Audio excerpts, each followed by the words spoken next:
Qual o propósito de Deus para a minha vida? Qual é o meu chamado? Você também já se fez essa pergunta? Vamos lá. Meu querido, eu quero mais uma vez corrigir alguns erros do evangelicalismo da igreja. Normalmente, quando as pessoas falam de propósito e de chamado, a intenção deles é trazer você para denominações dele ou para o meio evangélico, ok? Então você está passando por uma luta, por uma dificuldade, ele diz assim, olha, Deus tem um propósito na sua vida. Enquanto você não permitir esse propósito, você vai passar por esse sofrimento. Ou então quando você teve um grande livramento, né, um acidente, um assalto, alguma coisa, Deus poupou a sua vida porque Ele tem um propósito para você. Você tem um chamado. Então, normalmente é para tentar trazer você para a igreja evangélica ou para a denominação deles. Vamos entender isso aqui.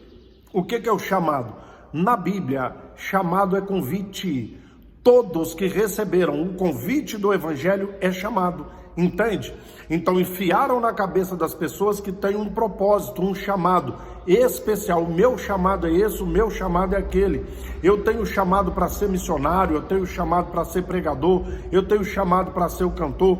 E muitas vezes a grande maioria dos crentes ficam sentada na cadeira ou nos bancos da igreja. Tipo assim, eu tenho um chamado, você não tem. Eu tenho um propósito e você não tem. Tá entendendo isso aí? Normalmente, o que é o chamado? É um convite. Todos os que ouvem o evangelho, de alguma forma, ele recebeu o chamado. Agora o propósito de Deus é o mesmo com toda a igreja. Com toda a igreja o propósito é o mesmo. Vamos entender. Romanos 8:28. Sabemos que todas as coisas cooperam para o bem daqueles que amam a Deus, daqueles que são chamados segundo o seu propósito. O primeiro propósito para a igreja é amar ao próximo. O seu propósito é promover o bem-estar para o seu próximo, ainda que esse próximo seja seu inimigo. Você vai promover o bem-estar para ele.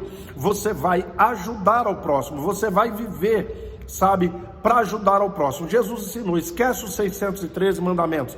Esquece os 10 mandamentos. Esquece os 2. O mandamento é um só. Amar o seu próximo como a ti mesmo. Todos vão conhecer que vocês são meus discípulos quando vocês amarem uns aos outros. Pedro, Tiago, João e Paulo aprenderam e disseram, se você amar o próximo, está cumprindo toda a escritura.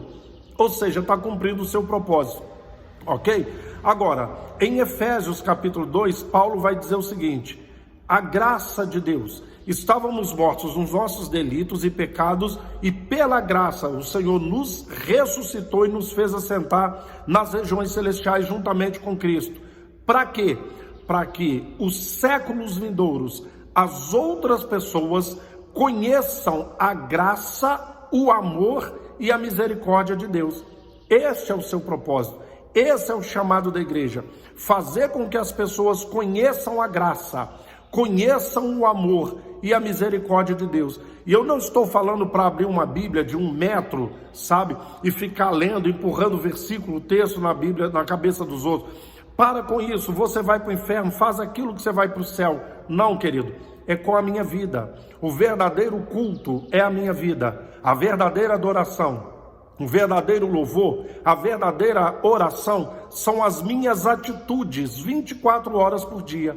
Ok? As minhas atitudes 24 horas por dia, é isso aí. Então eu vou viver o evangelho e vou influenciar as outras pessoas com o evangelho. Entende isso aí? Então, querido, esse é o propósito, esse é o chamado. Eu ser impactado com o evangelho e levar esse evangelho adiante, tá? Então, lógico, algumas pessoas têm dons e talentos especiais. O que é errado é falar, tem um propósito, tem um chamado, você tem que cumprir o propósito, você tem que cumprir o chamado. E eu conheci, você também deve conhecer, pessoas que ficaram desesperadas a vida inteira, buscando qual é o meu propósito, qual é o meu chamado. E dependendo dos temperamentos, sabe, sanguíneo, colérico, melancólico, fleumático, tem 2 desses temperamentos que as pessoas só conseguem ficar sentadas.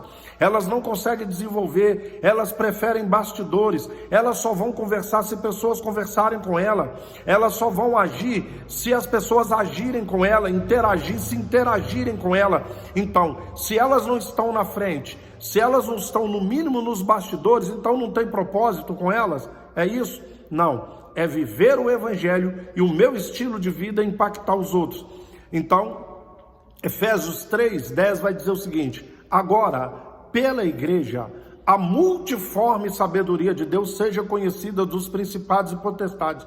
Até os principados e potestades vão conhecer as muitas formas de sabedoria de Deus através da atitude da igreja. Entender o evangelho, praticar o evangelho, viver o evangelho e divulgar isso para o seu próximo. Este é o seu chamado, esse é o seu propósito, ok? Um abraço, até o próximo, fique com Deus.